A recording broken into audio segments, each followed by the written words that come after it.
मंच पर विराजमान माननीय कुलपति महोदय, Alok sir, professor Devendra sir, Jitu ji sir, मेरे सामने बैठे सभी सम्मानित शिक्षक, विश्वविद्यालय के अधिकारीगण, शोध छात्र एवं छात्र एवं छात्र, सबसे पहले मैं इस विश्वविद्यालय को और इस कार्यक्रम की आयोजन समिति को अपनी तरफ से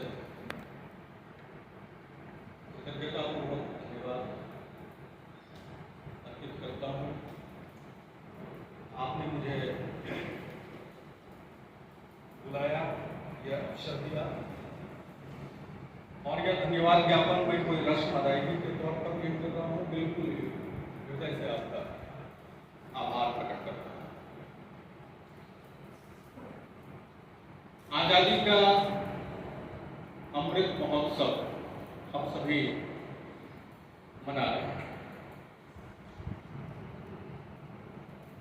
सारा देश जश्न में है, आनंद में है और स्वाभाविक है, आजादी का उत्कृष्टतम रूप आनंद ही होता है। डॉक्टर राजेंद्र प्रसाद आजादी की व्याख्या करते हुए उन्होंने कहा कि आजादी का सर्वोच्च रूप जो है, जो अल्टीमेट फॉर्म है, दैट इज ब्लिस, आनंद। लेकिन एक जिम्मेवार राष्ट्र के नाते इस अवसर पर हम आत्मपरीक्षण भी कर रहे हैं, आत्मनिरीक्षण भी कर रहे हैं, विश्लेषण भी कर रहे हैं, अपनी उपलब्धियों का भी और साथ ही अपनी कमियों का। और ये आत्मनिरीक्षण और आत्मपरीक्षण जो होता है, वही किसी राष्ट्र को जीवंत बनाए रखता है। उसी से हम सीखते हैं, उसी से हम आगे बढ़ते हैं। और यदि भारत की संस्कृति और सभ्यता इतनी प्राचीन है, इतने लंबे समय से चली आ रही है, तो उसका मूल आधार, जो फंडामेंटल बेसिस है, वो यही है कि हम समय समय पर आत्मनिरीक्षण और आत्मपरीक्षण करते रहे, सेल्फ इंट्रोस्पेक्शन हम करते रहे। और इसलिए कभी हमारे पुरखों ने कहा, वयं राष्ट्रे जाग्रयामः पुरोहिता, हम अपने राष्ट्र में लगातार जगते रहे, वी शुड ऑलवेज बी अवेकफुल। और जब आजादी के इस अमृत महोत्सव के अवसर पर हम आत्मविश्लेषण कर रहे हैं, पीछे की ओर देख रहे हैं, हिस्ट्री सिर्फ अतीत का नहीं होता, हिस्ट्री का सही मतलब है अतीत से टकराना भी होता है, अतीत से सवाल करना भी होता है। सिर्फ अतीत को जानना इतिहास नहीं। और जब तक हम ये नहीं जान ले कि हम आए कहां से हैं, तो हमें यह भी पता नहीं होगा कि हम जा कहां रहे हैं।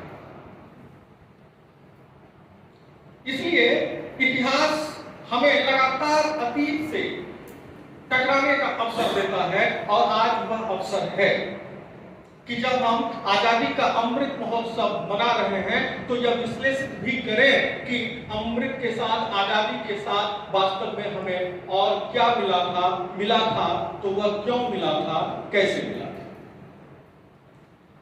और जब हम उस रूप में देखते हैं, अपने अतीत से सवाल करते हैं, अपने अतीत की ओर हम जाते हैं, तो हमें साफ दिखाई पड़ती है कि आजादी हमें बिना किसी कीमत के नहीं मिली थी, उसके लिए एक बड़ी कीमत चुकाई गई थी, और वह कीमत विभाजन था। एक सिविलाइजेशनल स्टेट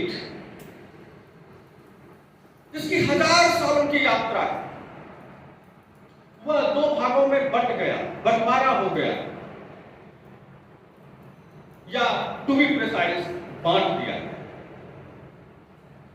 हजारों सालों से जो आने वाली जो गरिमामयी यात्रा इस भारत देश की रही, वह देश दो भागों में बटा, जिसको इन हजारों सालों में अनगिनत नदियों की गहराइयां और ऊंचे पर्वत श्रृंखला भी जिसे विभाजित नहीं कर सका, उसे सिरिल रेडक्लिफ नाम के एक व्यक्ति ने 40 दिनों में इंग्लैंड में रहकर बिना भारत आए ही विभाजित किया। ये कीमत हमने आजादी के लिए चुकाई। लेकिन यह तो एक निर्णय था, विभाजन हुआ। इससे अधिक महत्वपूर्ण था उस विभाजन की त्रासदी, ट्रेजेडी ऑफ दैट पार्टीशन।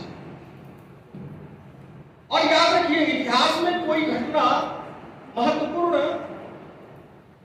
सिर्फ इसलिए होती है कि उसका परिणाम क्या है, चाहे वह बुरा परिणाम हो, चाहे वह अच्छा परिणाम हो। ऐतिहासिक घटना जो हिस्टोरिकल इवेंट्स है, वह डिपेंड करता है अपने परिणामों पर।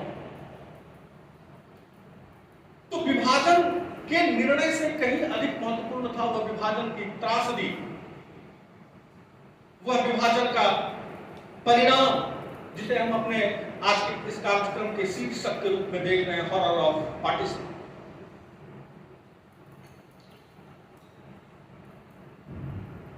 विभाजन रेखा की दोनों ओर लोग अपने सपनों को संजोकर चलते हुए, अपनी यादों को संजोकर चलते हुए, घर आंगन को छोड़कर, अभी माननीय कुलपति महोदय चर्चा कर रहे थे कि एक रेंट का हाउस जब इतना प्रेम दे सकता है तो अपना वतन, अपनी जमीन, वह लगाव क्या है, वह छोड़कर लोग अनिश्चितता की ओर जा रहे हैं, अनसर्टेनिटी की ओर, पता नहीं कहां जाना है।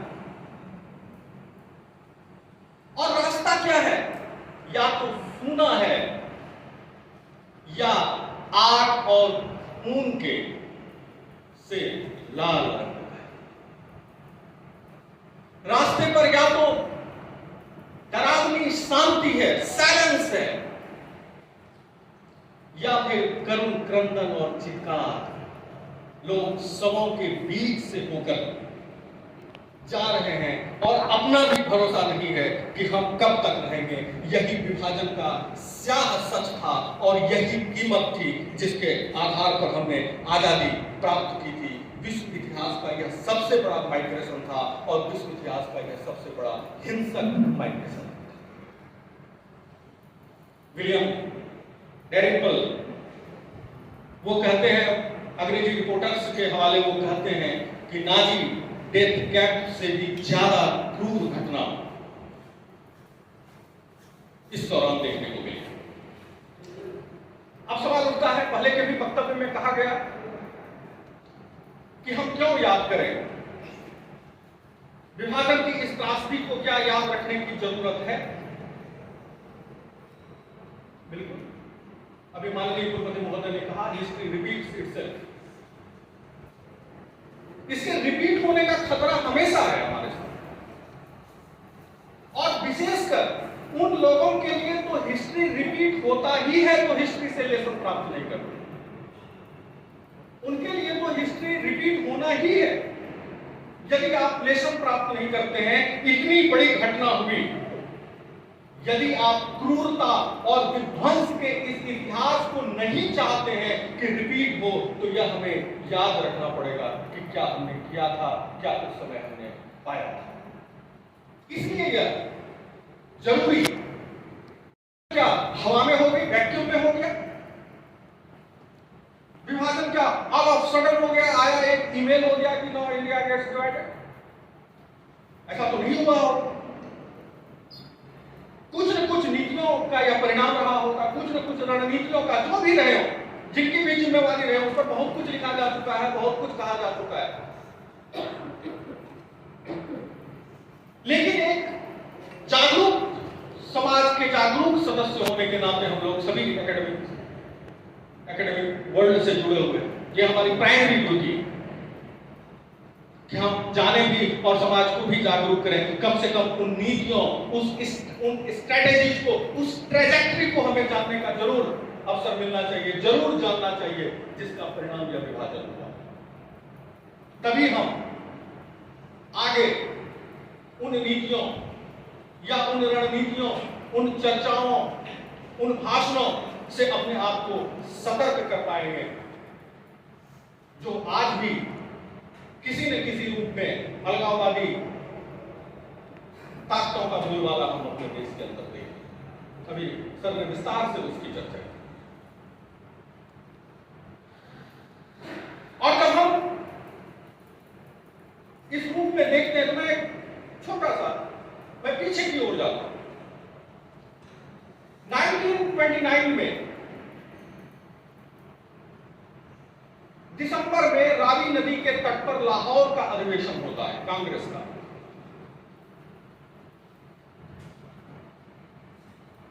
और पहली बार पूर्ण स्वतंत्रता, कंप्लीट इंडिपेंडेंस का रिजोल्यूशन प्राप्त होता है कि भारत इससे कम में अब नहीं तैयार है, कंप्लीट इंडिपेंडेंस हमको चाहिए। और यह रिजोल्यूशन पारित हुआ लाहौर में, रावी नदी के तट पर 1929 में। 1947 में हमें आजादी मिली। 17 वर्ष 8 महीने कुल 7.5 ये अवधि था। जिस 1929 में हम अंग्रेजी हुकूमत को कह रहे हैं कि हम पूर्ण स्वतंत्रता से कम कुछ भी स्वीकार नहीं करेंगे, और एक मुट्ठी नमक पर उन फिरंगियों को गांधी ने नचा दिया और पूरा देश उत्सव मना रहा था। और किसी अंग्रेजी पत्रकार ने ही कहा कि इंडिया ने साइकोलॉजिकल फ्रीडम प्राप्त कर लिया। इस 17.5 साल के दरमियान आखिर क्या हो गया कि जब भारत को आजादी मिली तो वह भी आजादी पूर्ण आजादी नहीं थी, हमें डोमिनियन स्टेटस मिला। और जिस लाहौर में पूर्ण स्वतंत्रता का प्रस्ताव पारित किया गया था वह लाहौर आजाद भारत का पार्ट नहीं, अखंड भारत नहीं था। भारत का विभाजन हो चुका था। इस 17.5 साल के दरमियान ऐसा क्या हो गया जबकि 1937 में 6 प्रांतों में भारतीय राष्ट्रवाद का प्रतिनिधित्व करने वाली कांग्रेस की सरकार बनी। 6 राज्यों में 1942 में हमने एक बड़ा मास मूवमेंट छेड़ा, अगस्त क्रांति। और उस क्रांति का असर यह था कि वेबल, लॉर्ड वेबल, जो उन दिनों कमांडर इन चीफ हुआ करते थे, 1944 में वह लिंको को रिप्लेस कर वायसराय बने। उन्होंने अपने प्रधानमंत्री को लिखा, एक फॉर्मर कमांडर इन चीफ ने, कि भारत पर अब ताकत के बल पर शासन नहीं किया जा सकता है। अब यदि ऐसा कोई भी आंदोलन हुआ तो हम उस आंदोलन का मुकाबला करने में सक्षम नहीं हैं, और कांग्रेस ऐसा आंदोलन कभी भी खड़ा कर सकती है। यह भारतीय राष्ट्रवाद की ताकत थी। वेबल को स्वीकार करना पड़ रहा है। इतना प्रचंड रूप भारतीय राष्ट्रवाद का था, तो फिर यह विभाजन हो कैसे गया? यह एक बड़ा सवाल है। और जब हम जिन्ना के स्टेटमेंट को देखते हैं तो उन्होंने लिखा कि I have von Pakistan only with the help of a typist। मैं तो चिट्ठी लिखते गया और पाकिस्तान में मिले। कई इतिहासकार भी कहते हैं कि जो पाकिस्तान का नारा था that was only A bargaining chip. जो भी, मैं किसी के ऊपर जिम्मेवारी की बात नहीं कर रहा,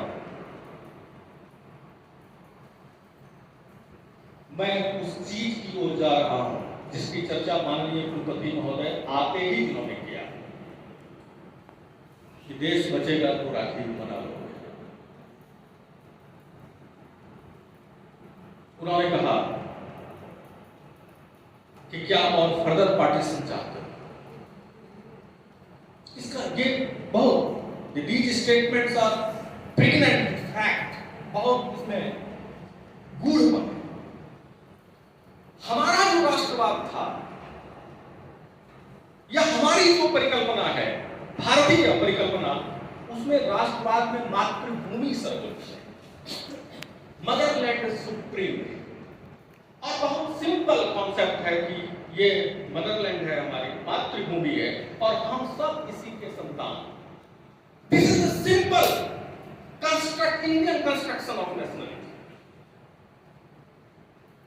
लेकिन हमने तो आयात किया उस राष्ट्रवाद को जिसका आधार या तो भाषा होगी या धर्म होगा या नस्ल होगा। मातृभूमि तो होगी नहीं, पहले वो राष्ट्र बनाएंगे फिर वो स्टेट की मांग करेंगे। वो जो पश्चिमी राष्ट्रवाद था, विभाजन पर ही टिका हुआ था, डिस्क्रिमिनेशन पर ही टिका हुआ था। लेकिन हमारा राष्ट्रवाद तो ऐसा कुछ नहीं था। यहीं पर चूक हुई, किसी को जिम्मेवार ठहराने की जरूरत नहीं। क्या अंग्रेजों ने क्या कांग्रेस ने क्या जिन्ना ने क्या, वो बात हो गई। लेकिन आज जो लेसन लेने की जरूरत है कि आज हम अपने राष्ट्रवाद का मतलब क्या समझते हैं, और आज भी यदि नहीं समझते हैं तो सबसे बड़ा गुनाह है। यही चूक वहां हुई उस समय, जिससे भी हुई कि ये जो भारतीय राष्ट्रवाद की ऊर्जा थी, इसमें यह मातृभूमि प्रथम है, यह विचार नहीं आया। सत्ता आ गई, बाकी और सारी चीजें आ गई, यह विचार नहीं आया। यदि यह विचार आया होता या इसके लिए प्रयास किया गया होता तो शायद विभाजन नहीं। लेकिन इस ऊर्जा को मोड़ दिया गया निगोशिएशन में, इस ऊर्जा को मोड़ दिया गया शिखर सम्मेलन में, डायलॉग्स में, और ये 4-5 सालों के अंदर ही भारत बढ़।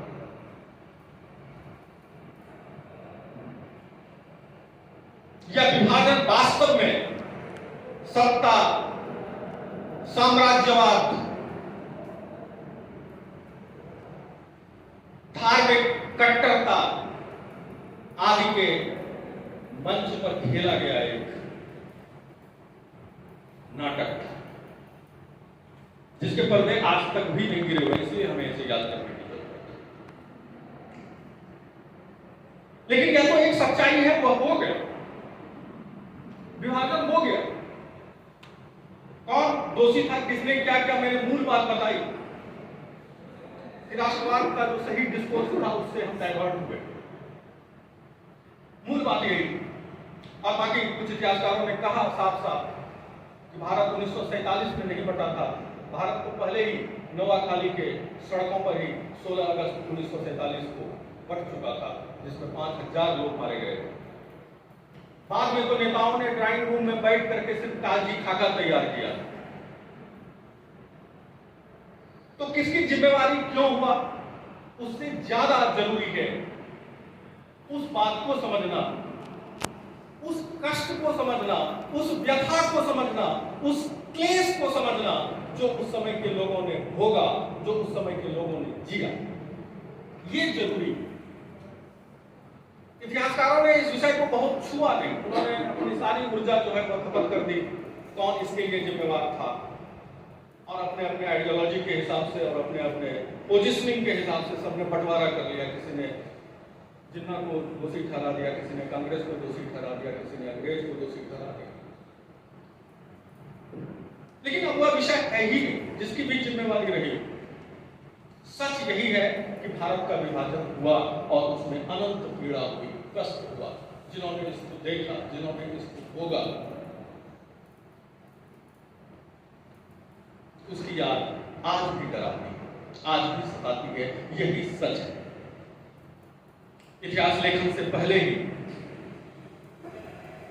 सिनेमा या साहित्य जिसकी चर्चा आलोक सर ने भी की, बहुत विस्तार से की, मैं उसमें नहीं जाऊंगा, माननीय कुलपति महोदय ने भी की। वो ज्यादा संवेदनशील था, उन्होंने उस चीज को पकड़ा। लेकिन अब इतिहासकार भी इसको आ रहे हैं और विभाजन की सच्चाई को स्वीकार करते हुए उस पीड़ा को समझने की कोशिश कर रहे हैं, उसको देखने की कोशिश कर रहे हैं।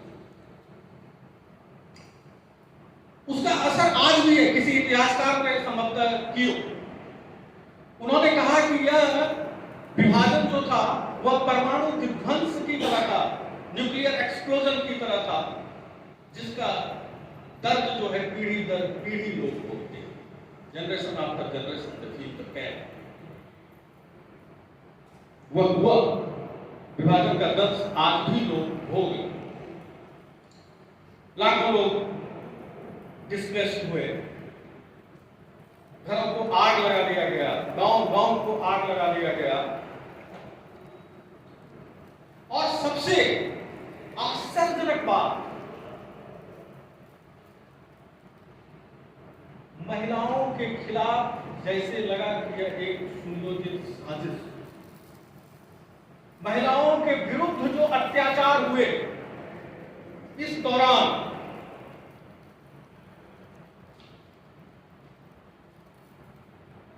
माफ कीजिए, वह इंसानियत की किसी भी परिभाषा में, चाहे आपकी आइडियोलॉजी कुछ हो, चाहे आपका धर्म, इंसानियत की किसी भी परिभाषा के दायरे में वह नहीं आ सकता है। जेंडर्ड वायलेंस, सर इसका ऋतु मेनन की पुस्तक का जिक्र कर रहे हैं, उसका ही आंकड़ा है 75,000 महिलाओं का बलात्कार हुआ। 75,000, आप समझ सकते हैं क्या स्थिति रही हो।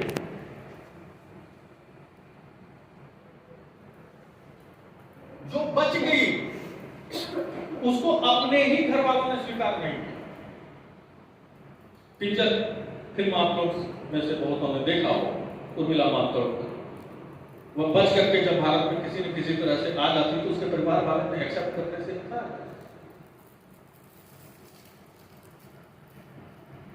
एक छोटी सी कहानी जो खोल दो, सादत हसन मंडो, एक लड़की, उसका बार बार बलात्कार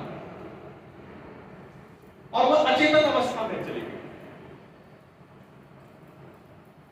जिस कमरे में उसे रखा गया बाप के घर में, वहां हवा नहीं थी, रोशनी नहीं था। डॉक्टर को बुलाया गया और डॉक्टर ने आने के साथ ही, चूंकि अंधेरा था, रोशनी नहीं थी, डॉक्टर ने आने के साथ ही कहा कि खोल दो। वह लड़की, उसका इतनी बार उसका रेप हुआ कि वह खोल दो का मतलब अपना कपड़ा उतारने लगी। इससे बढ़कर मानवता को कलंकित करने वाली घटना और क्या हो सकती है। ये उस दरमियान हुआ। कैसे नहीं याद कीजिएगा इस घटना को? क्या उस हैवानियत के रास्ते फिर जाना है? याद तो करना ही पड़ेगा, चाहे जो भी दोषी हो। आपका चेहरा यदि बदसूरत है तो चेहरा को संवारिए, आईना को दोष मत दीजिए। देखना पड़ेगा हमको अजीत को कि हमने क्या किया, जिसने भी किया। ये घटना हुई। इसके अलावा आज जो भारत की स्थिति है, कहीं न कहीं इस विभाजन की त्रासदी का असर ने भी चर्चा किया कि यदि हम एक रहते तो क्या होते। बिल्कुल सही, ये बिल्कुल सही बात है। जो डिवीजन हुआ, 82% पॉपुलेशन हमको मिला, 77% एरिया नुकसान हुआ। 45% इरिगेटेड लैंड जो है वो पाकिस्तान के पास चला गया। हमको मात्र 18%, क्योंकि जो इतिहास को जानते होंगे, पढ़े होंगे मॉडर्न हिस्ट्री में, तो अंग्रेजों ने बहुत मेहनत किया था इरिगेशन सिस्टम को ठीक करने के लिए। पश्चिमी पंजाब नहर कॉलोनी ही वहां उन्होंने बसाई थी, वो सब पाकिस्तान चला गया। जो हमारे फॉरेन एक्सचेंज का सबसे बड़ा स्रोत था, वो ईस्टर्न पाकिस्तान चला गया सारा का सारा। मात्र 18% जूट प्रोडक्शन का एरिया जो है वो भारत में रहा, और जूट ही हमारे फॉरेन एक्सचेंज का सबसे बड़ा स्रोत था। और यह आर्थिक नुकसान हमको उस समय हुआ जिस समय भारत नया नया आजाद हुआ था और अपने विकास करने का उत्तरदायित्व भी उसको मिला था, अपने पैरों पर खड़ा होना था। ऐसे ही फूड डेफिशिएंसी नहीं आई। आप उस घटना को याद कीजिए जब अमेरिका से हम बात कर रहे हैं गेहूं के लिए, और वह गेहूं हमको दे रहा है कि जो चारा में खिलाया जाता है, फॉडर जो एनिमल्स को खिलाया जाता है, वह गेहूं हमको दे रहा है, और वह भी इस शर्त पर कि जो कोल्ड वार चल रहा था उसमें हमारी पक्ष। क्या ये उस विभाजन का परिणाम नहीं था? ये फूड डेफिशिएंसी, क्या ये इंडस्ट्रियलाइजेशन में हम पीछे चले गए, ये उस विभाजन का परिणाम नहीं था? बिल्कुल ये परिणाम था। आप पूरे फॉरेन पॉलिसी को, क्योंकि आयोजन भी डिपार्टमेंट ऑफ पॉलिटिकल साइंस या इंटरनेशनल रिलेशन का है, मैं कम से कम इस पर ज्यादा कुछ नहीं बोलूंगा, लेकिन वह स्थिति देखिए। आयशा जलाल लिखती है कि पूरे साउथ एशिया में सबसे बड़ा डोमिनेंट फैक्टर, पूरे साउथ एशिया को प्रभावित करने वाला सबसे बड़ा डोमिनेंट फैक्टर यदि रहा तो वह पार्टीशन, जिसने 20वीं सेंचुरी में पूरे साउथ एशिया को प्रभावित किया।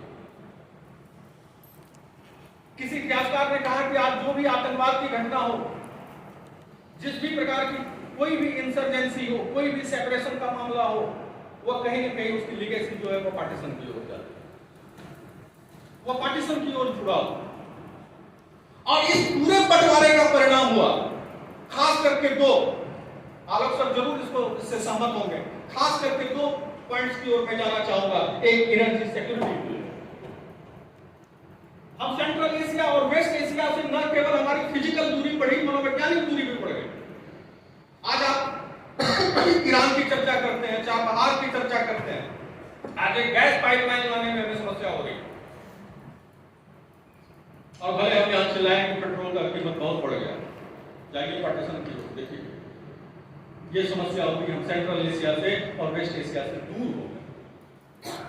और दूसरा चाइना का डोमिनेंस, और ये एस जयशंकर जो हमारे अभी विदेश मंत्री हैं, उन्होंने पहले ही विदेश मंत्री बनने के पहले ही उन्होंने एक किताब लिखी थी, the India way strategies for uncertain world.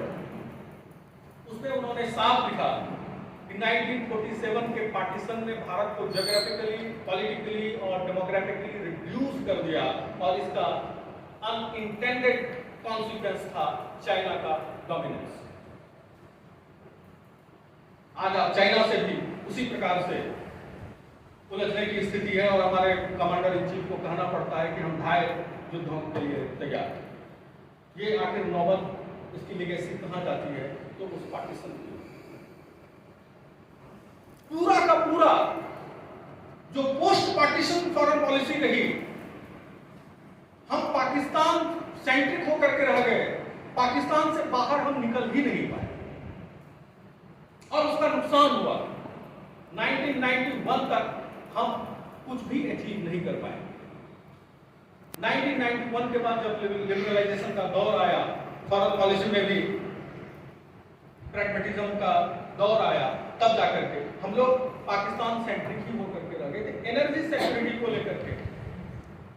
आज इस सब कॉन्टिनेंट में, दुनिया में और कहीं नहीं इस प्रकार की स्थिति है कि इस सब कॉन्टिनेंट में 3 पड़ोसी देश हैं और तीनों के पास न्यूक्लियर बम, भारत, पाकिस्तान और चाइना। हम इस स्थिति से गुजर गए। सोशल, कल्चरल, 1941 में कराची में 42% हिंदू थे। कराची की जो आबादी थी उसमें 42% हिंदू थे, और उस दशक के अंत में यानी कि 1950 तक आते आते वहां एक भी हिंदू नहीं बचे। वो कहां गए? और आज CAA को लेकर के जो बहस चल रही है, मैं पक्ष और विपक्ष की बात नहीं कर रहा हूं, उसको पाकिस्तान से जोड़िए कि जो लोग उनकी इच्छा के विरुद्ध पाकिस्तान में रह गए, उनका क्या गुनाह था? जो बच गए अत्याचार से, उनका क्या गुनाह था? वो कहीं न कहीं के तो नागरिक होंगे ना। तो ये सारा कंडीशन जो है, ये यही हॉरर ऑफ पाकिस्तान है जिससे अभी तक हम निजात नहीं पा रहे हैं। अभी भी समस्या है पॉलिटिकल क्षेत्र में। इकोनॉमी तो हमने बहुत हद तक भरपाई कर ली, लेकिन पॉलिटिक्स हो, फॉरेन पॉलिसी हो, लगातार इकोनॉमिक क्राइसिस की कभी कभी चर्चा होती है, अभी संसद में महंगाई पर चर्चा हो रही है, अच्छी बात है। लेकिन ये पार्टीशन के कारण जो जियोपॉलिटिकल ट्रांसफॉर्मेशन हुआ, उसके कारण लगातार हम 4-5 युद्ध लड़े, पाकिस्तान से हमें 4 युद्ध लड़ना पड़ा, और आज डिफेंस एक्सपेंडिचर हमारा लगातार बढ़ रहा। क्या ये उसकी लीगेसी नहीं है? इसलिए हमें याद रखने की जरूरत है। और याद रखने का मतलब ये नहीं रिवेंज लेना नहीं, याद रखने का मतलब ये नहीं रिटेलिएट करना नहीं, याद रखने का मतलब सिर्फ इतना ही है कि चूक कहां, वह चूक फिर से लाओ, वह मिसिंग फिर से लाओ। एक जिम्मेवार राष्ट्र के रूप में, एक जिम्मेवार नागरिक के रूप में, इस मातृभूमि से प्रेम करने वाले, राष्ट्रवाद की संकल्पना के आधार पर हम सामूहिक रूप से आगे बढ़े। हमारी कुछ भी पहचान हो, हमारी कोई भी आइडेंटिटी हो, सब आइडेंटिटी कम से कम इस मामले में तो समाप्त हो जानी चाहिए। सिर्फ एक राष्ट्र, एक ही आइडेंटिटी होनी चाहिए, जो सर ने कहा एक तिरंगा। भारत माता अखंड हो, एक तिरंगा हो, इसमें कौन सी असहमति? यदि हम इस भाव को आगे नहीं बढ़ाएंगे, इस विचार को हम आगे नहीं बढ़ाएंगे, इसे हम प्रोपेगेट नहीं करेंगे, तो याद रखिए दुश्मन तैयार बैठे हुए हैं। वह पराजित नहीं हुए हैं, वह परास्त नहीं हुए हैं, वह अब भी तैयार बैठे हुए हैं। और उनसे यदि मुकाबला करना है तो फिर आपका इसी विचारधारा के आधार पर आपसी एकता और अखंडता बरकरार रखते हुए हमें आगे बढ़ना पड़ेगा। एक तिरंगा के छाया के नीचे हमें आगे बढ़ना पड़ेगा। इसलिए मैं बहुत सोच समझकर एक स्टेटमेंट दे रहा हूँ कि भारत का विभाजन की जो व्यथा है, वह भारतीय इतिहास की वेदना भी है, पैर भी है और चेतना, नॉलेज। वेदना तो हम सब ने देखा, वह पीड़ा हमें दे गई, लेकिन वह हमें ज्ञान भी दे रहा है कि हम अब आगे कैसे बढ़े, किस विचारधारा के आधार पर बढ़े, किस रास्ते आगे बढ़े। हम दिन चार रहे न रहे, मां तेरा बढ़े, अमर रहे। धन्यवाद।